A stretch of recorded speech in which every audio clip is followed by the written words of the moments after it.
Welcome to bird media. నేను మీ పవన్ కృష్ణమూర్తి. 2014-19 మధ్యకాలంలో ఇందాపూర్ అనేటువంటి డైరీ తిరుమల తిరుపతి దేవస్థానాలకి నెయ్యి సరఫరా చేసింది ఆ రోజుల్లో అని చెప్పని, అట్లాగే అది హెరిటేజ్కి మొత్తం అంతా బంధం బయటపడిపోయింది. అది చంద్రబాబు నాయుడు గారి కుటుంబానికి సంబంధించినటువంటి హెరిటేజ్ డైరీకి అనుబంధ సంస్థే. వాళ్ళు ఇందాపూర్ డైరీ పేరు మీదే ఇవన్నీ కూడా చేశారు అని చెప్పి నిన్న మొన్నటి నుంచి కూడా ప్రచారం అయితే దాన్ని ఖండిస్తూ ఏంటి అనేది చెప్పారు కదా. సో ఈ ఇందాపూర్ డైరీ అంటే ఏంటి, అసలు దానికి సంబంధించినటువంటి వాస్తవాలు ఏంటో ఒకసారి మనం చూసినట్టయితే ఏ తప్పుడు ప్రచారం జరుగుతోంది, దేన్ని పట్టుకుని ఏం చేస్తున్నారో అన్నటువంటి చాలా స్పష్టంగా తెలుస్తుంది. ముఖ్యంగా ఎవరైతే ప్రచారం చేస్తున్నారో ఆ ప్రచారం చేసేటువంటి వాళ్ళు చెప్పేది బోలేబాబాతోటి వాళ్ళకి సంబంధం ఉంది, ఆ బోలేబాబా వాళ్ళే ఏఆర్ డైరీలో వచ్చారు, ఆ ట్యాంకర్ని ఇప్పుడే చేశారు, ఇవన్నీ చెప్తున్నారు. ఈ క్వశ్చన్కి సమాధానం ఎవరు మాత్రం ఇప్పటికీ చెప్పట్లా. Where is the CFTRI report? Subba Reddy గారు ఒప్పుకున్నటువంటిది 2022 మేలో సిఎఫ్టిఆర్ఐ ల్యాబ్కి రికమెండ్ చేసి టెస్టులు చేయాలి అని చెప్పి పంపించినటువంటిది. ఆ రిపోర్ట్స్ ఏవి? అప్పట్లోనే భక్తులు బలంగా బయట పెట్టినటువంటి రిపోర్ట్స్ ఏవి? కల్తీ జరిగింది అన్నటువంటి దానికి దాంట్లో కూడా చాలా స్పష్టంగా చెప్తున్నటువంటి ఇంకొన్ని అంశాలు వీళ్ళు మాట్లాడుతున్నటువంటివి. సరే, ఆ సిఎఫ్టిఆర్ ఇది వాళ్ళు ఎలాగో పక్కన పెట్టేశారు, ఇంకా దాని మీద ఏం మాట్లాడడం లేదు. సుబ్బారెడ్డి ఒప్పుకున్నప్పటికీ కూడా ఈ కొవ్వు ఉంది, కెమికల్స్ కలిపారు అన్నదానికి చాలామంది ఎక్స్పర్ట్స్ చాలా క్లియర్గా చెప్పారు ఏం జరిగింది అనేది. సిబిఐ వాళ్ళు కూడా తేల్చి అందులో పెట్టడం జరిగింది. బట్ ఇందులో పేర్లు లేవు అనే దాని దగ్గరే ఈ చర్చ అంతా కూడా జరుగుతున్నటువంటి నేపథ్యం. కాబట్టి ఇక్కడ చెప్పాల్సినటువంటి పాయింట్ మెయిన్గా ఈ ఇందాపూర్ డైరీ గురించి తీసుకొచ్చారు. కాబట్టి ఈ ఇందాపూర్ డైరీ అనేటువంటిది మహారాష్ట్రలో ఉన్నటువంటి ప్లాంట్ వాస్తవమే.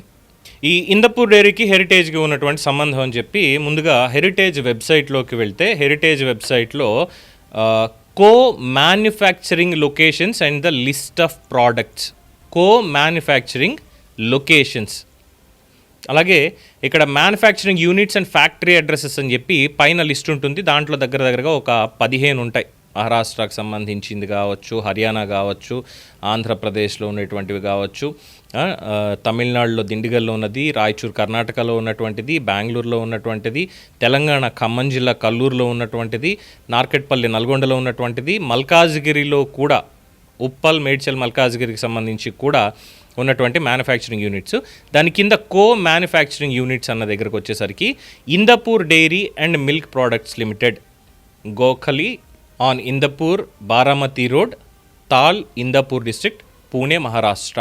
SMP cheese, UHT milk and paneer, దానికి సంబంధించినటువంటి ఫసాయ్ లైసెన్స్ నెంబర్, ఆ తర్వాత అక్కడ ఉన్నటువంటి location address. Fine.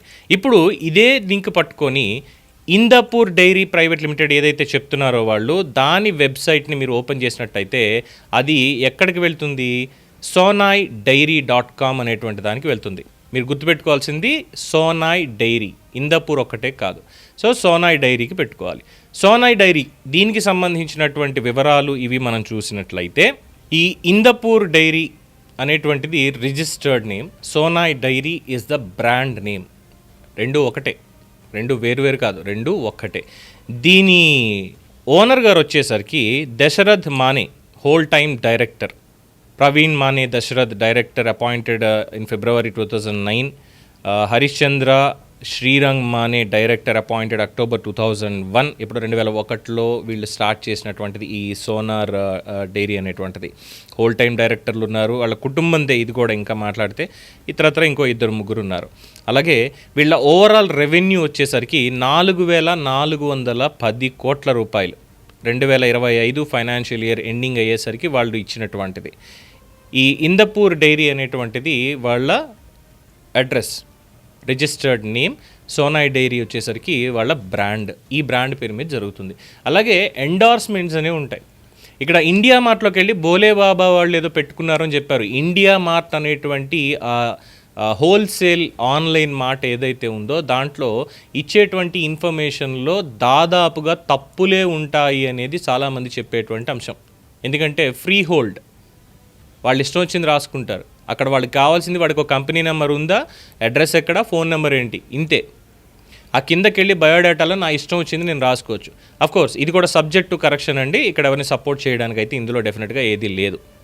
So Indapur dairy ఇది హెరిటేజే అక్కడ పెట్టిందంటే ఆ లెక్కన ఇక్కడ ఉన్నటువంటి హెరిటేజ్కి మహారాష్ట్రలో కూడా అంత బేస్ ఉండి ఏకంగా 4,000 కోట్ల రూపాయల టర్న్ ఓవర్ ఉన్నటువంటి ఆ కంపెనీకి అలా పెడితే ఇక చంద్రబాబు నాయుడు అపర కుబేరుడు అయిపోతాడుగా ఆయన షేర్ల కింద వచ్చేది కానీ లేదంటే వీళ్ళ షేర్లు కానీ ఇవన్నీ పెరిగిపోయి ఈ పార్టీకి ఇంకేముంది ముఖ్యమంత్రిగా ఉండి సంపాదించేశాడు అనేటువంటి ఇది కూడా తీసుకొస్తారుగా.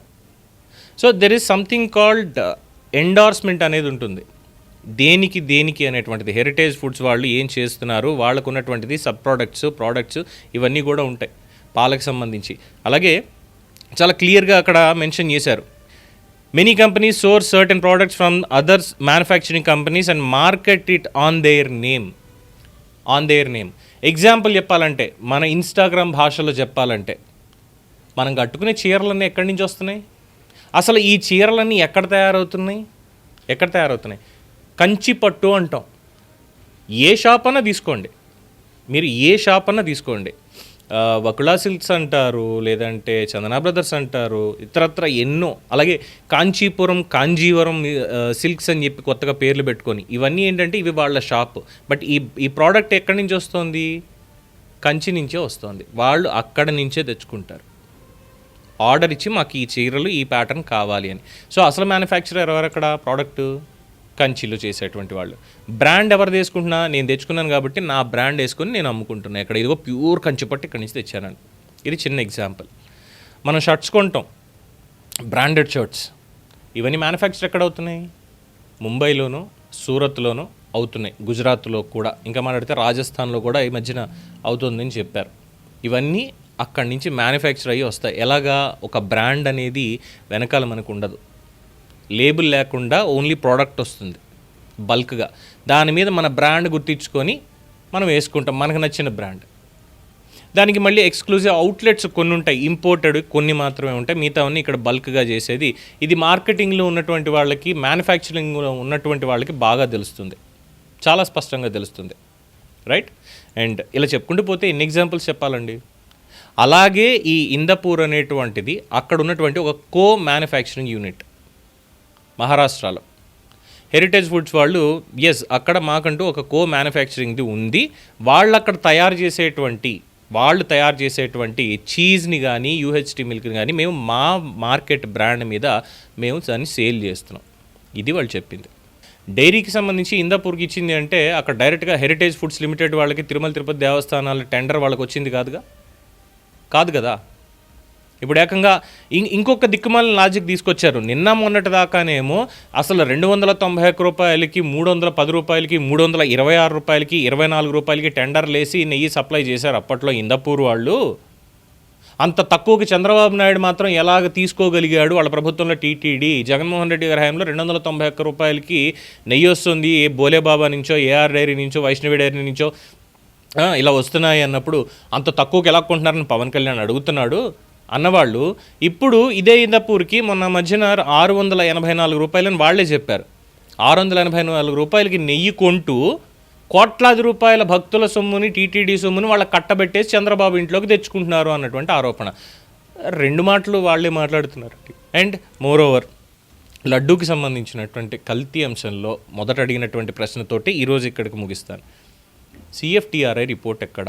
2021 నుంచి కూడా 2022లో సిఎఫ్టిఆర్ఐకి ల్యాబ్కి పంపించే ముందు వరకు కూడా భక్తులు చెప్పినటువంటి వివరాలన్నీ ఉన్నాయి, క్వశ్చన్ చేసినటువంటివి. మరి వాటికి సంబంధించినటువంటి అంశాలు ఏవి? సుబ్బారెడ్డి ఎందుకని చెప్పలేదు? ఈ ఎన్ఫోర్స్మెంట్ డైరెక్టరేట్ రంగంలోకి దిగి చిన్నప్పన్న ఫోన్ నెంబరు, ఆ ఫోన్ నెంబరు ఎవరిది, ఈ మొత్తం అన్ని వివరాలు కూడా బయటపెట్టింది. మరి దానికి సంబంధించి ఎందుకు మాట్లాడరు? అంతా హెరిటేజ్ చేసేసింది. ముఖ్యమంత్రిగా ఎవరున్నారు? ముఖ్యమంత్రిగా ఆయన ఉన్నారు తెలిసిన తర్వాత ఆర్డర్ చేశారు ఇమ్మీడియట్గా. ఇక్కడ మళ్ళీ ఇంకొక టైం లైన్ తీసుకోండి.